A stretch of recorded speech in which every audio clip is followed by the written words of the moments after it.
E aí galera, beleza? Aqui é o Rego. No vídeo de hoje eu vou explicar para vocês como que eu faço para escolher e organizar os jogos de campanha que eu vou jogar, de forma que eu não me arrependa do jogo que eu escolhi e também que eu não enjoe desse jogo no decorrer da gameplay. Então é isso, bora lá pro vídeo.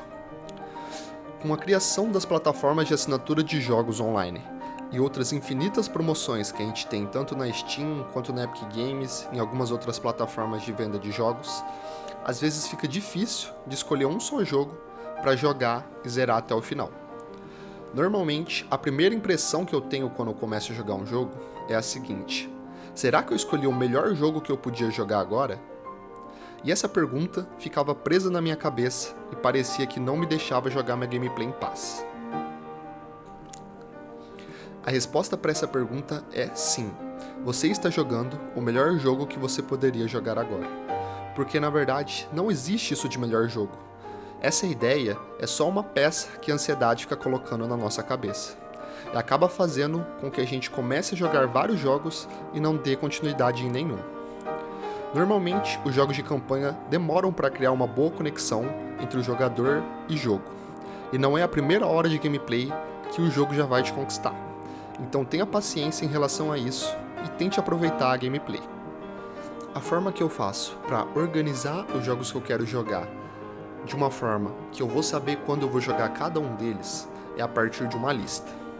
Depois que eu criar essa lista, eu começo a jogar os jogos na ordem que eu me programei, um por um, sem jogar dois jogos de uma vez. Dessa forma, eu consigo zerar vários jogos durante um ano e eu consigo focar também 100% no jogo que eu estou jogando. E quando a gente tem essa lista, a gente tem uma noção de quando a gente vai zerar o jogo que a gente está tentando zerar e quando a gente vai começar o próximo jogo da nossa lista. Então parece que dá um jeito na nossa ansiedade de querer jogar tudo ao mesmo tempo, porque a gente sabe que em algum momento a gente vai jogar aquele jogo que a gente se programou.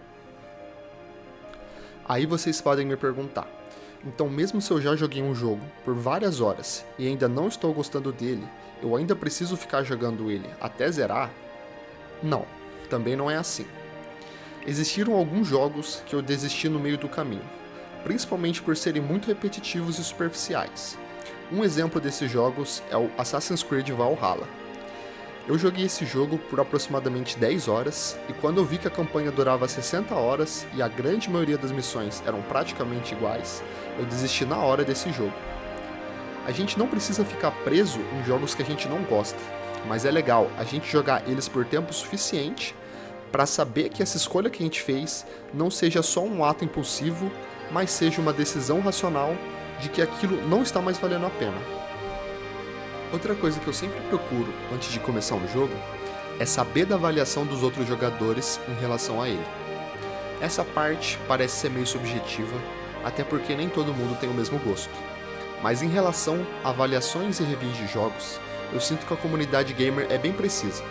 Por exemplo, todos os jogos que tinham uma avaliação extremamente positiva na Steam foram jogos excelentes que eu joguei. Isso considerando o segmento de jogos que eles foram criados, independente de serem jogos indies ou jogos AAA.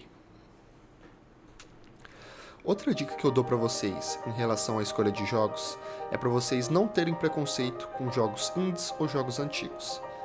Quando a gente pensa em um jogo bom, na cabeça da maioria das pessoas, vem aquele jogo com orçamento milionário, gráficos e texturas absurdos, 80 horas de gameplay e assim por diante. Quando na verdade um jogo de pixels, que ele tem 3 horas de campanha, uma gameplay em plataforma, ele pode ser muito mais divertido e proveitoso para você. Quando eu vi esses jogos de empresas menores, eu tinha um certo receio de jogar eles. Mas conforme eu fui jogando, eu vi que em alguns casos, esses desenvolvedores eles recompensam a falta de investimento por criatividade e paixão. E com isso, eles acabam criando jogos singulares e inesquecíveis. Por fim, a última dica que eu dou para você, se você pretende zerar vários jogos de campanha, é para você não jogar os seus jogos com pressa. Todos os bons jogos, eles vão oferecer diversos recursos fora as missões principais. E a forma de você jogar de maneira mais imersiva é tentando aproveitar tudo que esse jogo tem. Se a gente só sair rushando a campanha principal sem prestar atenção nesses detalhes, a gente vai estar desperdiçando bons momentos que esse jogo poderia nos proporcionar. Então é isso, galera, eu vou ficando por aqui. Se você curtiu o vídeo, não esqueça de deixar o seu like. E se você curtir conteúdos como esse, considere se inscrever no canal. Tamo junto e até mais.